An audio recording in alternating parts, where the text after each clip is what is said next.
사도신경하심으로 예배를 시작하겠습니다.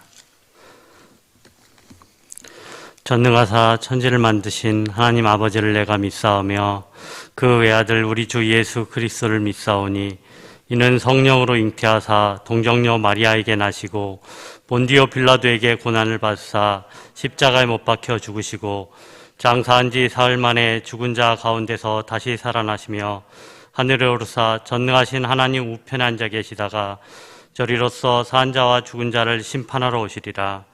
성령을 믿사오며 거룩한 공예와 성도가 서로 교통하는 것과 죄를 사하여 주시는 것과 몸이 다시 사는 것과 영원히 사는 것을 믿사옵나이다.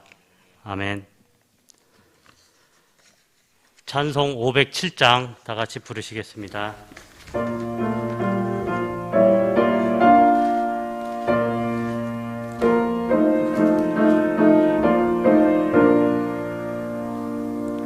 주님의 마음을 본받는 자, 그 마음의 평강이 찾아오는 험악한 세상을 이길 힘이 하늘로부터 임함이로다. 주님의 마음 받아 살면서 그 거룩하신 나도 이루리. 주 모습 내 눈에 안 보이며 그 음성 내 귀에 안 들려도 내 영혼 날마다 주를 만나 신령한 말씀을 배우도다. 주님의 마음 본받아 살면서 그 거룩하신 나도 이루리. 가는 길 거칠고 험하여도 내 맘에 불평이 없어지면 십자가 고난을 이겨내신 주님의 마음 본받음이라. 주님의 마음 본받아 살면서 그 거룩하신 나도 이루리. 주 예수 세상에 다시 오시 그날엔 무성도 변화하여 주님의 빛나는 그 형상을 다 함께 보며 주 찬양하리. 주님의 마음 본받아 살면서 그 거룩하신 나도 이루리. 우리를 대표해서 승희조 자매 제가 기도하심으로 기도드리겠습니다. 참 좋으신 사랑의 하나님 아버지 감사합니다. 오늘 또 저희들 적은 인원이지만 주님 전에 모여서 주님을 찬양하고 예배하게 하시니 감사합니다. 저희들 늘 부족하여서 주님을 믿고 따르기는 하지만 또 세상 가운데 지낼 때 알게 모르게 지은 죄들이 너무나도 많습니다. 이 시간 저희들 기억하게 하시고 회개하게 하여 주시옵소서. 또한 이 예배 가운데 주님께서 함께하여 주셔서 저희들 마음에 귀한 말씀이 닿을 때 30배, 60배, 100배의 결실을 맺는 귀한 말씀을 듣고 예배드리는 시간이 될 수 있도록 허락하여 주시옵소서. 또한 저희 청년들 또 학업으로 또 직장생활로 또 군대로 여러 가지 계획하는 시험으로 늘 분주하게 지내며 생활하고 있습니다. 그 생활 가운데에서도 주님께서 지혜를 주시고 늘 동행하여 주시고 함께하여 주시고 인도하여 주시사 승리할 수 있는 삶을 살아가게 하시고 어렵고 힘든 순간이 닥쳐올 때마다 주님께 기도하며 감사함으로 나아갈 수 있도록 주님 주장하여 주시옵소서. 이 시간 또 말씀으로 김호준 목사님께서 설교해 주실 때 저희들 마음밭에 귀한 열매 맺을 수 있도록 주님 허락하여 주시고 큰 은혜 받을 수 있는 시간이 될 수 있도록 허락하여 주시옵소서. 이 예배 처음 시간입니다. 마치는 시간까지 주님 홀로 영광 받아주시고 흠양하여 주시옵소서. 감사하며 예수님의 이름으로 기도드립니다.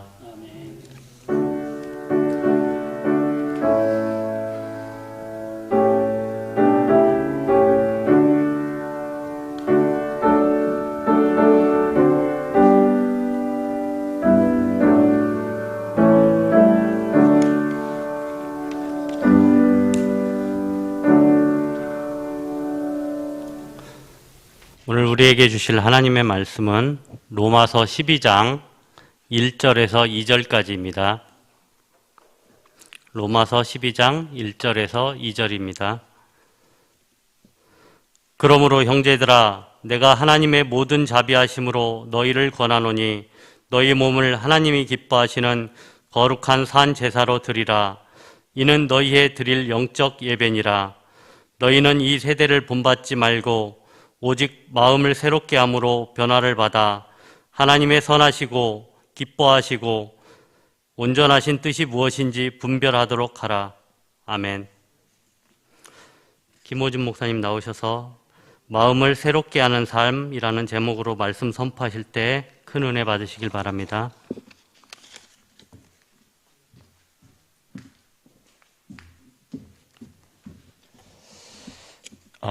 네. 이 시간 또 현장에서 또 그리고 온라인으로 예배 드리러 나오신 여러분을 주님의 이름으로 환영하고 축복합니다. 지금 코로나19가 또 기승을 부리고 있는 것 같고 또 그러는 가운데 또 우리의 삶에 질병의 위협이 떠나질 않고 있는 것 같습니다. 여러 상황 중에서도 또 하나님께서 우리와 동행하시고 함께하고 계시는데요. 오늘도 힘주시고 능력 주시는 주님과 함께 동행하는 가운데 또 말씀으로 세임 얻고 승리하는 여러분 되셨으면 좋겠습니다. 오늘 말씀은 로마서 12장 1절에서 2절의 말씀인데요. 마음을 새롭게 하는 삶이라는 제목으로 말씀 전하겠습니다. 여러분 그동안 우리가 페미에프를 준비하는 가운데 또 오늘은 이제 페미에프를 하는 날이기도 합니다.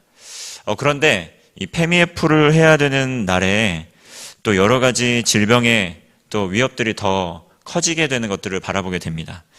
지난 상반기 때에도 저희가 페미에프를 하기로 했는데 당일날 또 여러 가지 여건이 악화가 돼서 페미에프를 하지 못했어요. 그리고 또 이번 또에도 지난 하반기에도 그랬는데 또 이번에도 갈수록 뭔가 코로나19의 단계가 또 심화되는 것들을 좀 보게 됩니다. 이런 여러 가지 상황 가운데도 불구하고 또 하나님께서 우리에게 복음을 증거하라는 또 사명을 주셔서 또 기도하고 또 우리가 함께 마음 모아서 또 이 새 영혼 구원을 위한 열망을 가지고 또 여러 가지 것들을 준비를 했습니다. 그래서 오늘 예배 후에는 우리 보이는 라디오 형식으로 또 예배를 또 준비하고 또 그리고 정성껏 준비한 또 여러 활동들이 있습니다. 이런 활동들도 함께 보시는 시간 보시면서 또 하나님의 은혜를 나누는 시간 갖게 될 텐데요. 비록 이 자리에 우리가 많은 영혼들을 초대하고 직접 함께 예배하는 시간을 갖지는 못하고 있지만 하나님께서 우리에게 이 복음을 증거하라는 사명과 열망을 주셨습니다. 그래서 오늘 이 팸EF라는 시간을 통해서 하나님께서 우리를 향한 또 앞으로 이 시대를 향한 메시지들을 또 가슴에 품고 세상으로 나아가서 세상에서 또 못다한 복음을 증거하시는 여러분 되셨으면 좋겠습니다. 오늘 로마서 12장 1절에서 2절 말씀은 로마에 있는 성도들에게 이 부탁하는 말씀이라고 할 수 있습니다. 이 1절과 2절의 말씀은 이 성경에 있어서 굉장히 중요한 말씀인데요. 그러므로 형제들아 라는 말씀으로 시작을 하게 됩니다. 이 그러므로라는 것은 그 앞에 어떤 내용이 있기 마련이죠. 그 내용이 있고 그러므로 형제들아 이렇게 뭔가 인과관계를 나타내는 그런 말입니다. 무엇이기 때문에 그러므로 형제들아 라고 이야기를 하고 있는 것일까요? 그것은 로마서 12장의 앞에 9절을 한번 보면 좋겠는데요. 로마서 11장의 말씀 그리고 바로 이 2장에서 이어지는 것들은 무엇이냐면 이 바울 시대의 이스라엘의 상황에 대해서 이야기를 하고 있는 것입니다. 이 바울 시대 이스라엘의 상황이 어떻습니까? 굉장히 이 로마의 압제 가운데, 로마의 핍박 가운데 신앙생활 하는 데 있어서 여러 가지 어려움이 많이 있습니다.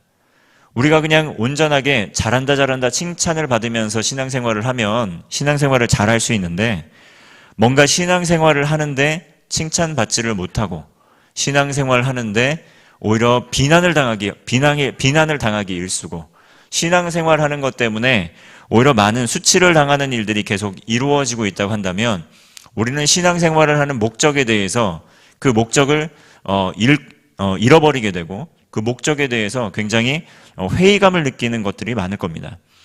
오늘 기독교가 지금 처한 상황이 좀 이런 것 같습니다. 이 방송 보도에서는 코로나19의 주된 전파 통로로서 교회를 이렇게 지목을 하고 있는데요.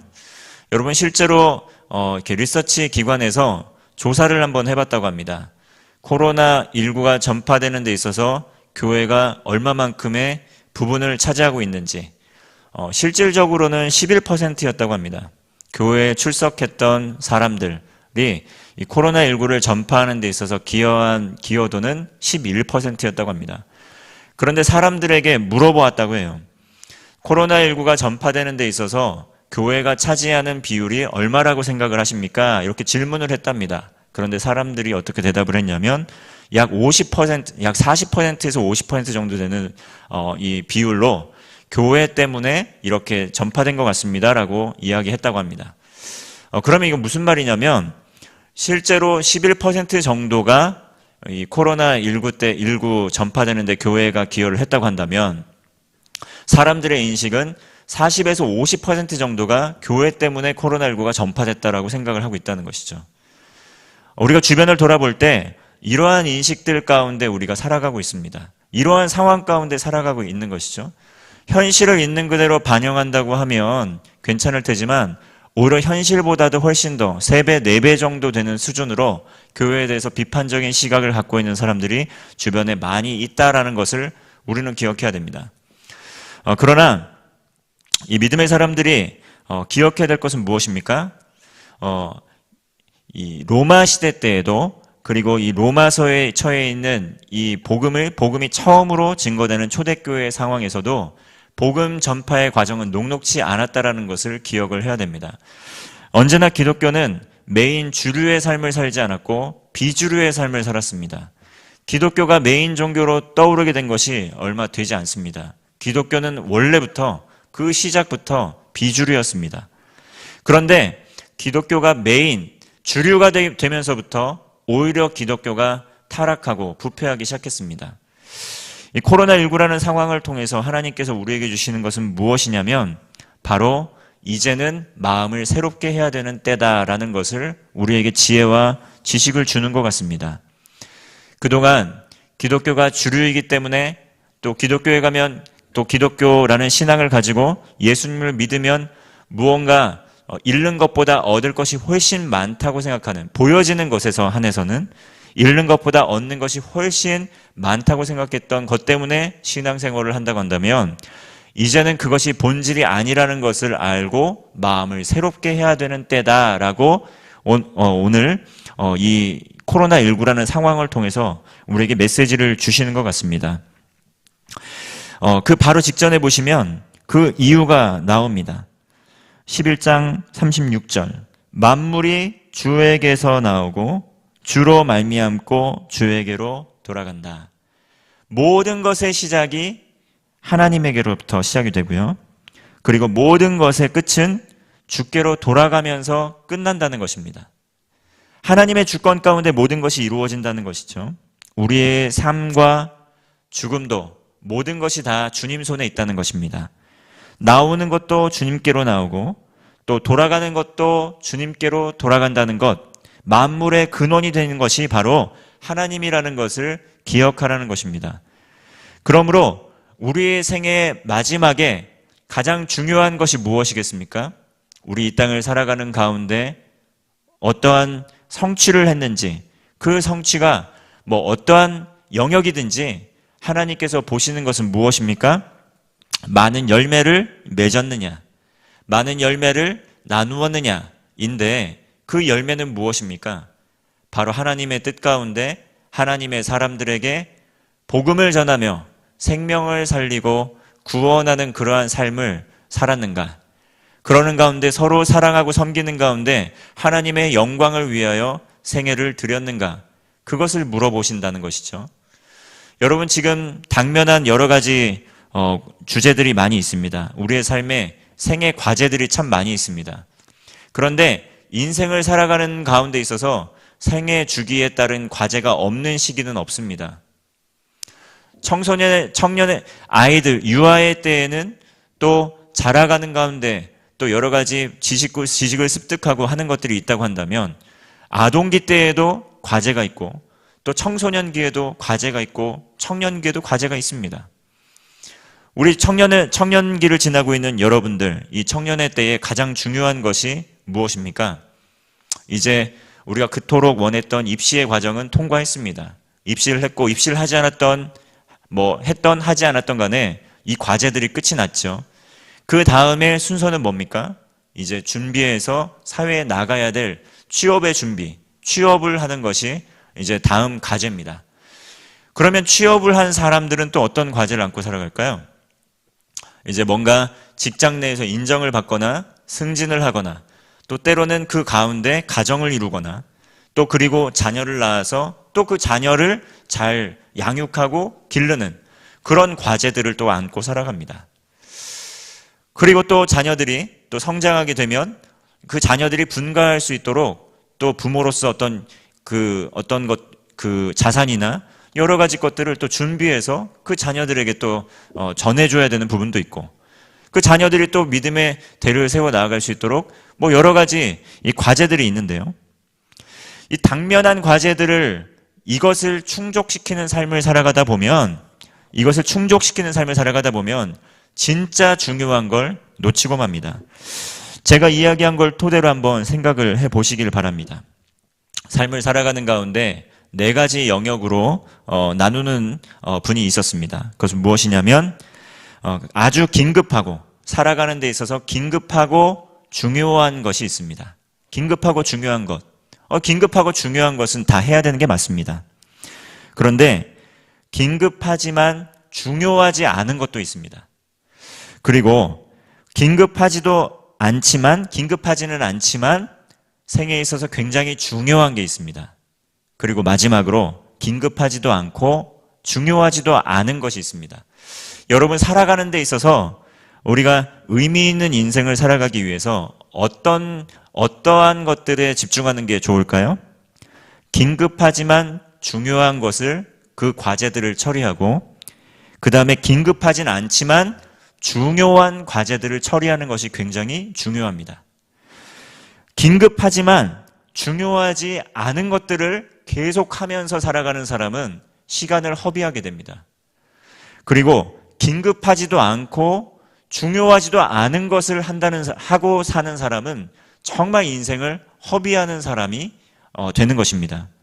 근데 우리가 살아가는 동안에 긴급하지만 중요하다고 생각하는 것이 사실은 알고 보니까 긴급하지만 중요하지 않은 것들이 굉장히 많이 있습니다. 그러니까 내가 지금 하고 있는 것이 긴급하고 중요하다고 생각하고 붙들고 살아가지만 실제로 알고 보니까 긴급해 보였지만 중요하지 않은 것이 정말 많다는 것을 우리는 알게 됩니다. 인생의 말미에 이르러서 정말 긴급하진 않은데 중요했었다고 여기는 것들이 있습니다. 하나는 신앙생활입니다. 하나님의 영광과 하나님의 나라를 위해서 내가 쓰임받지를 못했구나. 그런 것들을 먼저 후회하게 됩니다.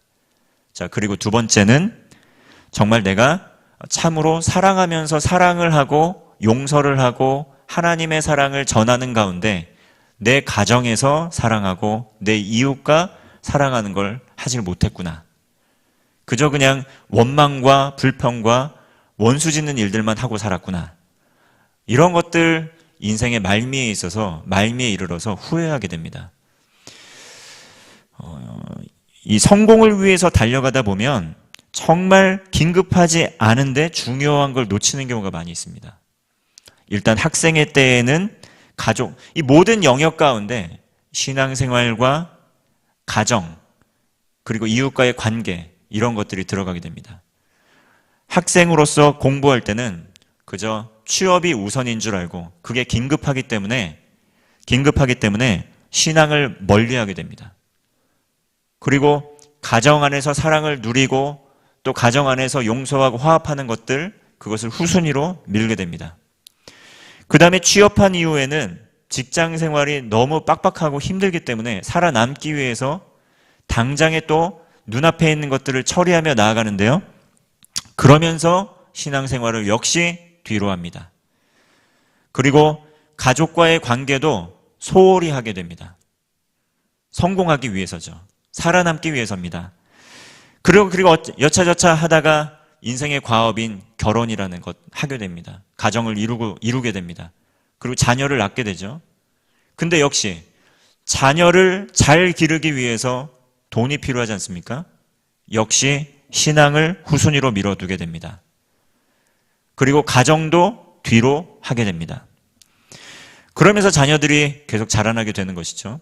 조금 더 많이, 조금 더 풍성하게 살기 위해서 자녀와의 시간을 보내는데 시간을 많이 못 들이게 됩니다. 그러는 가운데 정작 우리가 가장 중요하게 생각했던 것들을 놓치는 경우가 참 많이 있습니다. 가족과의 사랑 나눔의 관계, 그리고 교회 안에서 성도들과 마음 편하게 정말 하나님 안에서 사랑하면서 격려하고 세워줬던 그런 것들, 그리고 하나님의 뜻을 따라 선교하며 복음을 증거하며 나아갔던 것들, 인생을 돌아볼 때 다 늙어서 이제는 힘이 없을 때 이런 것들을 하고 살았어야 되는데 후회를 하게 됩니다. 지금 눈앞에 있는 것들이 정말 영원한 것인지 한번 생각해 보아야 됩니다. 여러분, 직장은 여러분들에게 영원한 것입니까? 죄송하지만 은퇴를 하면 아무것도 아닌 것이 직장인 것입니다. 은퇴를 하게 되면 전혀 상관없게 되는 것이 직장입니다. 여러분, 그것을 위해서 우리가 정말 어떤 가치를 실현하고 하는 것들은 좋지만 과연 그것이 우리의 삶의 인생의 목표가 되어서야 되겠습니까? 그 목표는 65세가 되면 사라지게 될지도 모르는 목표입니다. 그리고 때로는 조기 은퇴를 하게 된다면 그것보다 훨씬 더 빨리 사라지게 되는 것이 여러분들의 목표일지도 모르겠습니다. 그 이후에는 무엇이 중요한 것일까요? 지금 우리에게 긴급하다고 생각했지만 실제로는 긴급하지도 않고 중요하지도 않은 것들이 참 많이 있습니다. 긴급하지 않지만 가장 중요한 건 무엇입니까? 먼저 그의 나라와 그의 의를 구하는 겁니다. 긴급하진 않지만 가장 중요한 게 무엇입니까? 지금 내 옆에 있는 형제 자매들과 서로 사랑하는 가운데, 화합하는 가운데 일으켜 세워줄 사람이 있으면 일으켜 세워주고, 넘어진 사람이 있으면 일어설 수 있도록 힘을 북돋아주고 하는 가운데 한 영혼을 구원하면서 나아가는 것입니다. 이것이 긴급하진 않지만 굉장히 중요한 겁니다. 그리고 하나님의 나라를 아는 사람은 이것이 긴급한 것이라고도 느끼기도 합니다. 왜냐하면 하나님께서 생사화복의 주권자이시기 때문에 우리의 삶이 영원하지 않다라는 것을 아는 사람은 긴급하지 않지만 중요하다고 아는 거에서 더 나아가서 긴급하고도 중요한 것이라고 생각을 하고 주님의 뜻을 지금 현재, 지금 여기서 실천하며 나아가는 것이죠. 여러분, 복음을 전하는 데 있어서 언제가 가장 적합할 때입니까? 몇 년 후가 가장 적합할 때일까요? 하나님이 마음을 주시고 하나님이 뜻을 주시고 그리고 내 마음이 반응하는 그 순간, 바로 지금 여기 내가 살아가고 있는 그 순간, 거기가 바로 복음이 증거되어야 할 곳입니다. 인생이 길다고 생각을 하지만 생각보다 길지 않습니다. 젊음이 영원할 것이라고 생각하지만 영원하지도 않습니다. 그리고 건강이 영원히 유지될 거라고 생각하지만 그렇지 않은 경우를 많이 보게 됩니다. 목회자를 하게 되면서 얻게 되는 특권이 무엇이냐면 장례식에 많이 간다는 겁니다. 장례식에 가게 되면 이 삶을 마치고 마지막 순간을 마주한 사람들을 보게 됩니다. 그리고 나서 그 사람들의 고백을 듣게 되는 것이죠. 그리고 연령과 나이와 상황을 떠나서 태어나는 것은 순서가 있지만 가는 것은 정말 하나님께로 가는 것은 순서가 없다라는 것을 정말 깨닫게 됩니다. 젊은 사람도 늙은 사람도 건강했던 사람도 그렇지 못한 사람일지라도 가는 데는 순서가 없다는 것을 깨닫게 됩니다. 그러면서 장례식장에 갈 때마다 항상 마음으로 되새기는 것들이 있습니다. 무엇이 인생에 있어서 가장 중요한 것인가?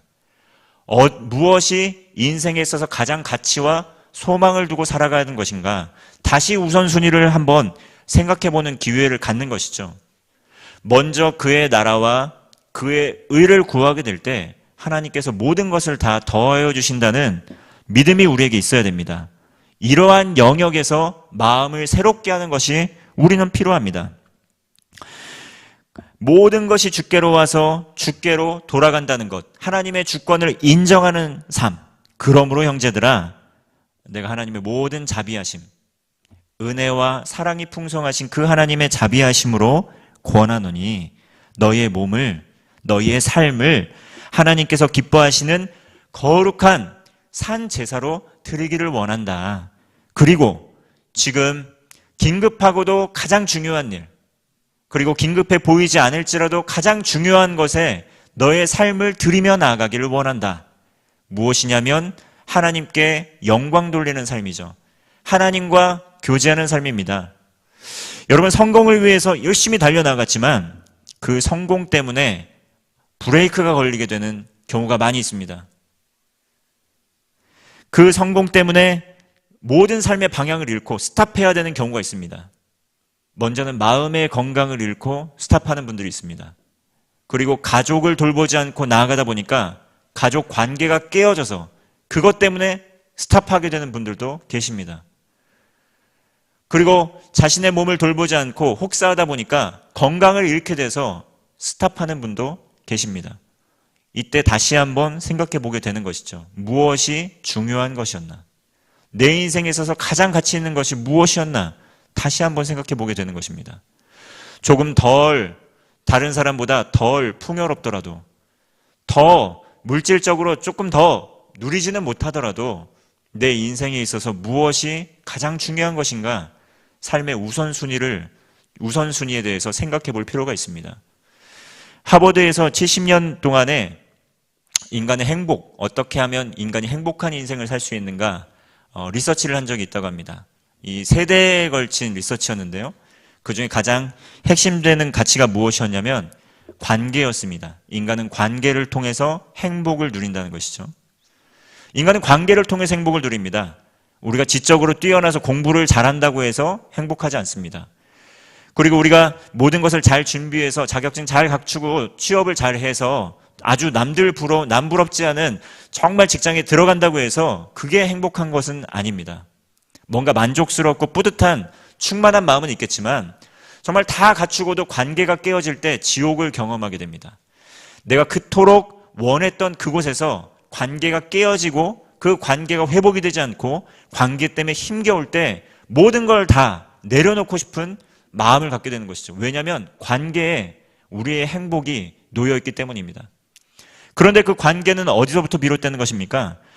죄 가운데 빠져있는 인간과 인간이 만나서 온전한 관계를 맺을 수가 있습니까? 하나님이라는 그 사랑의 가치가 없이 그 죄 많은 인간들이 상처와 상처가 만나서 관계를 맺으면 그 관계 가운데 행복이 누려집니까? 안 그렇습니다. 관계가 좋아야 행복하다는 건 알지만 인간 관계 때문에 지쳐서 관계를 떠나가는 사람들 많이 있습니다. 요즘 세대가 그래요. 관계 잘해야지 행복하다는 건 알지만 그 인간 관계 때문에 지쳐가지고 동굴 속으로 들어가는 사람들 많이 있습니다. 난 혼자가 편해.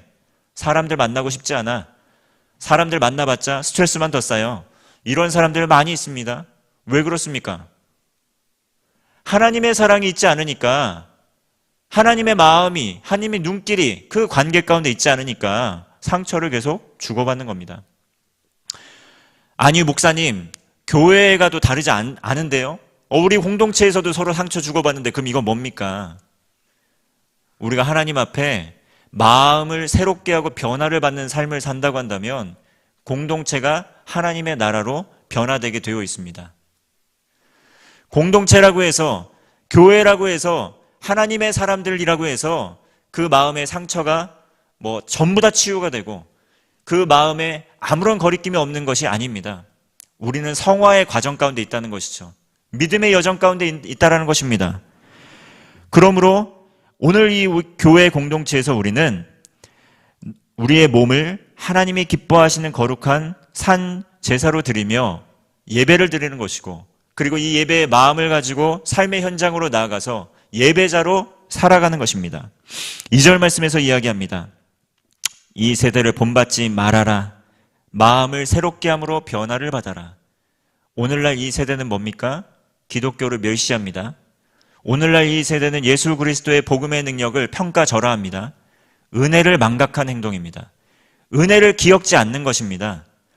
여러분, 과거에 우리에게 우리의 목숨을 구해준 사람이 있습니다. 그런데 목숨을 구해준 사람이 잠깐 나에게 일정 부분의 손해를 끼쳤다고 해서 저런 죽일 사람이라고 이야기를 하면 말이 됩니까? 그것은 염치 없는 행동이죠.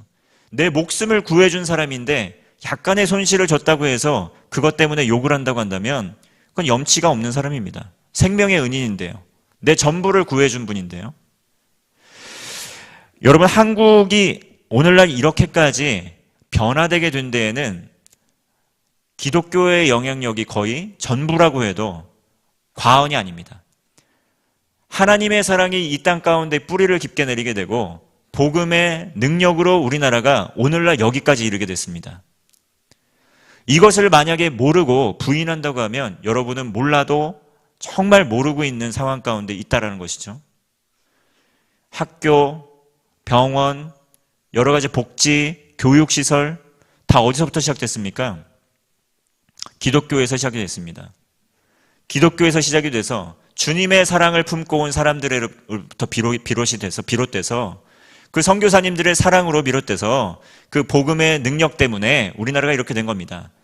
그리고 어떻게 폭발적으로 이렇게 부흥하고 성장하게 됐을까요? 일제시대와 6.25를 거치면서 아버지를 잃고 아버지 없이 살아갔던 많은 사람들, 정말 진정한 아버지 없이 정말 집에서 맨날 술만 마시고 또 바람 피우고 외도하고 때리고 부시고 정말 이 역기능적 가정 가운데서 자라났던 우리의 이 할아버지 할머니 세대에게 하나님께서 아버지가 되어주셨기 때문에, 그 아버지가 되어주셨기 때문에 참된 아버지를 만난 분들이 예수 그리스도의 그 신앙을 가슴에 품고 오늘날 기도하는 가운데, 말씀 읽는 가운데 변화되는 삶을 살았기 때문에 우리가 여기 이렇게 있는 겁니다. 이것을 세상은 한강의 기적이라고 이야기합니다. 여러분, 북한과 남한의 가장 큰 차이가 무엇일까요? 둘 다 아버지상이 있습니다. 북한은 인간이 아버지가 되어 있고요. 남쪽은 기독교 국가가 되어서 거의 기독교 국가라고 불러도 되죠. 많은 사람들이 하나님 아버지를 아버지로 모시고 살아가는 국가. 남과 북이 이렇게 대조를 이루고 있습니다. 사람이 아버지가 되고 독재자가 아버지가 된 국가는 인권도 없고 자유도 없고 절망 가운데 살아갑니다. 그런데 하나님께서 아버지가 되어 주시기를 원하며 간절히 기도했던 나라는 오늘날 우리가 살아가는 이 대한민국입니다.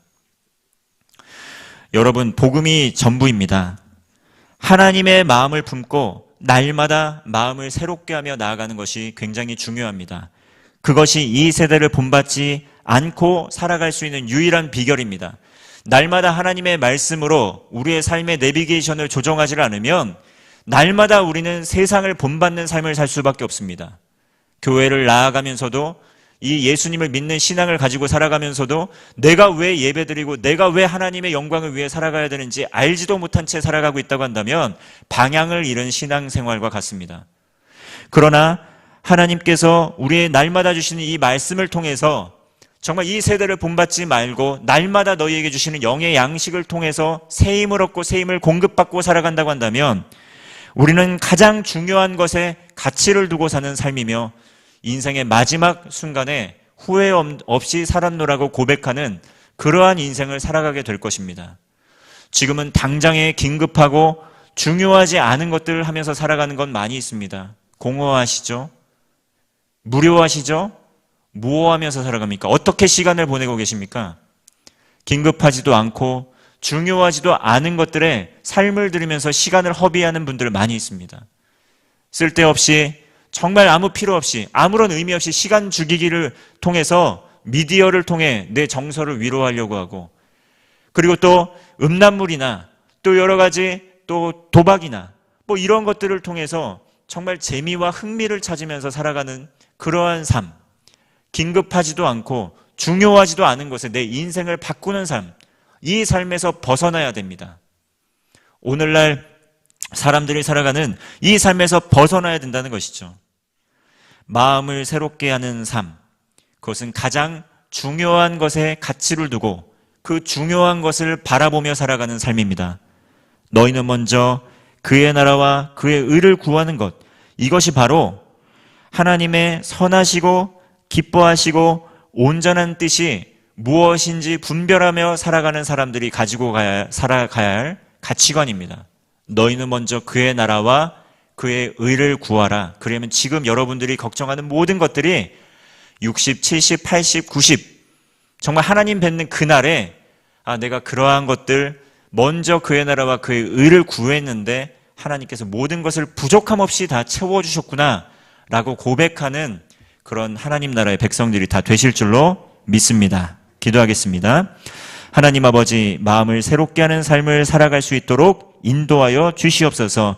하나님이 기뻐하시는 거룩한 산제사로 우리의 삶을 드리고 삶의 예배자가 되어서 어디를 가든지 무엇을 하든지 동행하시는 임마누엘 하나님과 동행하는 가운데 때때마다 기회 있을 때마다 복음을 증거하고 복음을 전하고 하나님의 사랑을 누리며 하나님의 영광 위에 살아가는 하나님 나라 백성 되게 하여 주시옵소서. 이 세대 본받지 않고 마음을 새롭게 함으로 변화를 받아 선하시고 기뻐하시고 온전하신 뜻이 무엇인지 날마다 분별하며 하나님의 뜻을 이루는 하나님 나라 백성 되게 하여 주시옵소서. 예수님의 이름으로 기도합니다. 아멘. 이 시간 우리 함께 찬양하겠습니다. 오직 예수뿐이네 함께 찬양하겠습니다.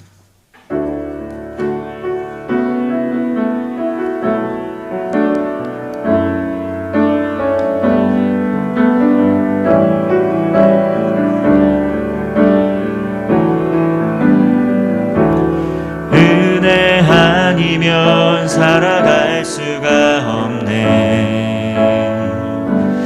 호흡마저도 다 주의 것이니 세상 평안과 위로 내게 없어도 예수 오직 예수뿐이네. 은혜 아니면 살아갈 수가 없네. 은혜 아니면 살아갈 수가 없네. 호흡마저도 다 주의 것이니 세상 평안과 위로 내게 없어도 예수 오직 예수뿐이네. 그 신계획 다 볼 수도 없고 작은 고난에 지쳐도 주께 묶인 나의 모든 삶 버티고 견디게 하시네. 크신 계획 다 볼 수도 없고 크신 계획 다 볼 수도 없고 작은 고난에 지쳐도 주께 묶인 나의 모든 삶 버티고 견디게 하시네.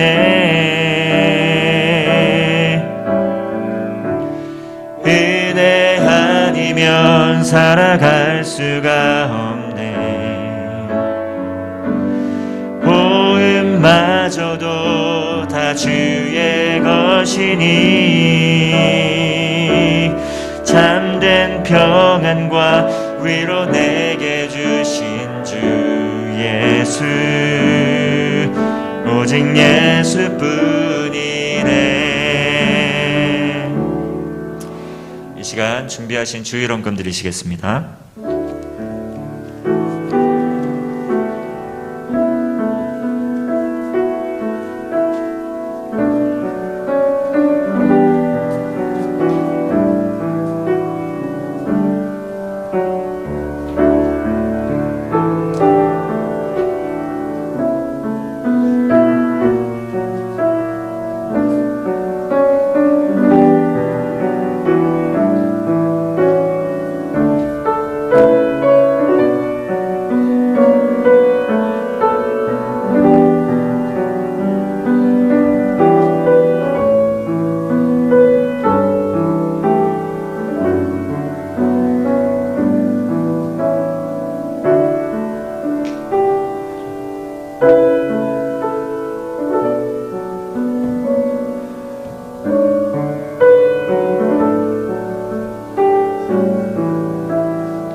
자리에 일어나셔서 봉헌 찬송하겠습니다.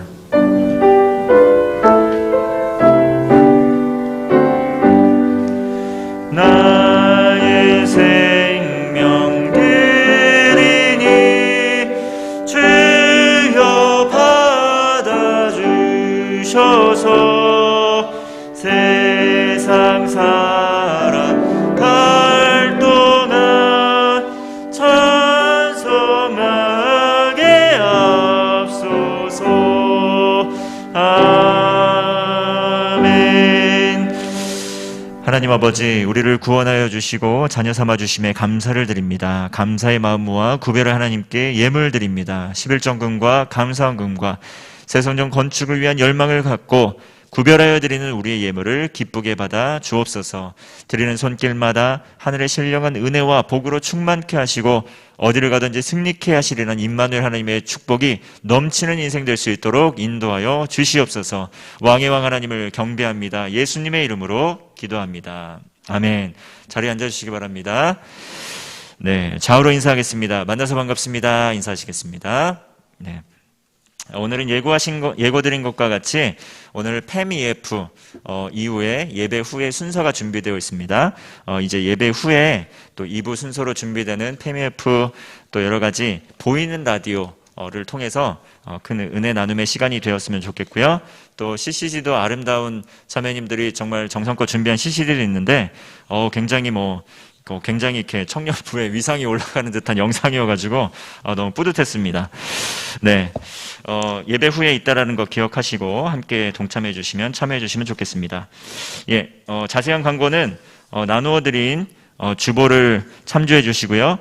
특별히 다음 주 5월 2일, 5월 2일에는 어린이 유아 세례가 있습니다. 자, 유아 세례 있는데요. 유아 세례식이 5월 1일 주일 3부 예배 시간에 있습니다. 만 2세 이하 부모 모두 등록교인 한 사람은 세례교인인 분들이 신청하실 수 있고요. 그리고 청년부이셨던 우리 구자훈 형제도 아이가 낳았는데 그 아이가 아마 이때 유아 세례를 받게 될 것 같아요. 한 60일 정도밖에 되지 않았는데 일단 먼저 와서 유아 세례를 받더라고요. 그래서 함께 기도해 주시고 축하해 주시면 감사하겠습니다. 자세한 광고는 나누어 드린 주보를 참조해 주시면 감사하겠습니다. 우리 다 함께 일어나셔서 파송 찬양 부르신 후에 2부 순서 보이는 라디오 순서 진행하도록 하겠습니다.